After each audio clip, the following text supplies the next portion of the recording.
Assalamualaikum warahmatullahi wabarakatuh. Salam sejahtera bagi kita semua. Oke teman-teman, kali ini saya akan menanggapi komen dari teman kita, komennya di sebelah ya, di sini. Dari Kak Nistar Gates. Oke. Mas kalau makan tape udah nggak perih, nggak panas, cuma kadang mata berat kayak ngantuk. Atau kepala agak berat kalau habis makan tape. Kadang juga nggak ada sensasi. Apa udah boleh makan buah apel atau susu ya mas, biar tambah gizinya, biar nggak lemes hariannya mas, kadang keliangan dikit. Oke Kak Nistar Gates, minum susu boleh aja ini, boleh aja. Namun susu plain ya, atau susu yang putih gitu ya. Makan apel nggak apa-apa kak. Penuhi gizinya silakan. Protein kak, terutama harusnya protein. Protein dari telur ya, ayam, ikan itu ya. Kemudian ditambah dengan buah-buahan, apel tuh bagus silakan. Kurma alpukat silakan. Madu kak Mister Gates. Pakai madu kak. Madu ditambahin silakan. Kemudian bisa juga ditambahi dengan propolis juga silakan. Ditambahi juga dengan habatus sauda juga silakan. Jadi banyak sekali nutrisi alami Kak Mister Gates ya. Tidak hanya susu. Kalau saya jujur ya, saya terus terang saya tidak minum susu. Karena saya lebih baik saya minum banyak probiotik ya daripada saya minum susu, karena ya itu pilihan aja sih. Kayak saya tidak begitu suka susu ya. Saya lebih baik minum ini minyak ya, minyak batu sauda. Ini juga sangat-sangat membuat tubuh kita ini ternutrisi dengan bagus juga. Kandis tergate tapi dirutinkan kalau memang sudah tidak ada keluhan seputar luka lambungnya. Kemudian kalau memang luka lambung sudah tidak terasa ya makan tapi tidak perih nggak panas, silakan minum cuka apel kak. Cuka apel diminum sebelum makan 1 sendok, larutkan di segelas air. Kemudian kalau mau tambah probiotik cair juga silakan gitu. Jadi Kak Anies Tergates ya, pola makan ya, biar karena ini masih ada keliengan Kak Anies Tergates, rutinkan pati garut atau pati kanji atau air kanji juga karena masih ada keliengan.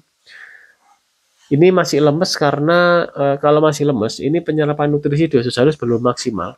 Ini harus rutin minum madu tadi ya, rutin minum madu pahit, minum pati garut atau air kanji rutin. Kemudian kebutuhan protein harus dijaga, semisal telur ya, telur rebus. Telur rebus itu luar biasa teman-teman. Dia ada lemaknya, dia ada proteinnya, beberapa vitamin mineral sungguh-sungguh luar biasa sekali. Kemudian ayam, pilih yang dada silakan, ikan air tawar silakan, bandeng presto dan lain-lain silakan ya. Digoreng silakan tapi pakai minyak baru dan minyaknya sedikit saja. Gitu Kak. Nasinya tetap ya harus ada nasi teman-teman ya. Nasi ini teman-teman ini makanan khas Indonesia, asli dari sini. Ini makanan pokok kita ya. Jadi jangan dihilangkan. Ada yang tanya, "Kak, saya ganti nasi dengan oat gimana?" Jangan. Oat itu tidak asli sini, tetap pakai nasi ya. Kalau sudah sembuh total silakan ganti dengan nasi merah silakan. Namun kalau kondisi seputar lambung masih belum pulih, jangan pakai nasi merah karena dia seratnya terlalu tinggi. Nanti diolah sulit gitu oleh lambung. Nanti sakit malahan kalau masih ada luka lambung. Semisal kalau kecil oke-oke aja ya karena tidak ada luka lambung. Kalau Kak Anies Tergates ini kan ada luka lambung ya. Dan luka lambungnya udah mulai membaik nih kayaknya Kak Anies Tergates. Karena makan tape tidak panas tidak perih itu cirinya luka lambung sudah membaik teman-teman ya. Jadi teman-teman ya, seputar lambung teman-teman ya. Ini perhatikan. Ini sebarkan ke keluarga teman-teman silakan. Kenapa keluhan seputar lambung ini kok bisa terjadi sih? Kemudian kok semakin banyak? Cek pola makan teman-teman. Makanan yang beredar di sekitar kita coba cek. Sebagian besar berasal dari tepung terigu. Dia dari gandum. Gandum itu mengandung protein gluten. Protein gluten dalam penelitian ya yang dilaksanakan mungkin di Indonesia atau di seluruh dunia itu tidak bagus untuk pencernaan. Sehingga mungkin yang cocok makan gandum itu adalah daerah asal mereka. Ya, mereka berasal dari daratan Ukraina kalau tidak salah ya. Gandum ini ditanam di Indonesia tidak bisa. Bisa tumbuh, namun memerlukan pupuk lain-lain ya, sehingga nanti saat dipanen harganya itu teman-teman ya mahal. Nah, gandum itu diimpor di sini karena harganya murah, teman-teman ya. Nah, struktur tanah di sana ya, cocok untuk orang sana. Struktur tanah di sini ya, teman-teman, yang cocok untuk kita adalah nasi, singkong, ya. Umbi-umbian itu cocok karena tumbuh di sini, teman-teman ya. Jadi teman-teman perhatikan betul pola makan berdasarkan asal usul kita, asal usul jasad kita. Kita dilahirkan di tanah mana sih?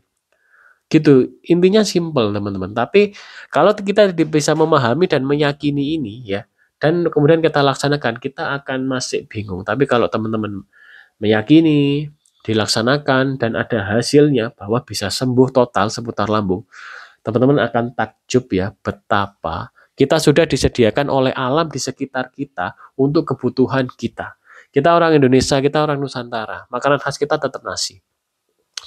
Perlu teman-teman ketahui gandum itu masuk di era tahun 65 sehingga dijadikan ketahanan pakan. Nah, saya tidak melarang total gandum atau menyatakan tidak setuju dengan gandum, tidak, karena ini sudah masuk dan sudah dinikmati. Saya hanya membahas konsumsi gandum istilahnya yang berlebihan itu bisa menyebabkan ini keluhan seputar lambung. Nah, dengan kita stop total bisa sembuh. Artinya setelah kita mengalami keluhan seputar lambung, sudahlah, kita jangan tergoda lagi dengan segala jenis makanan dari tepung terigu. Udah, kita harus insaf, istilah katakanlah seperti itu. Ada alternatif lain, bisa menggunakan tepung mocaf. Ini dari singkong yang difermentasi. Saya sekarang pakai ini. Kalau misal bikin bakwan ya, atau bikin makanan-makanan yang perlu olahan tepung, pakai mocaf. Ya, ini lebih aman. Oke, teman-teman. Sekian video kali ini, pendek-pendek saja, yang penting silakan bisa dipahami dan bisa dilaksanakan. Intinya itu tadi, Kak Nistar kata sudah saya jelaskan seputar lambung, eh, silakan diteliti sendiri atau ditangani sendiri. Jadi kalau kakak masih lemes ya, itu memang masih kurang nutrisi ya. Penyerapan nutrisinya masih belum maksimal. Oleh karena itu sabar. Pemulihan seputar lambung hitungannya bulan, tidak hitungan hari.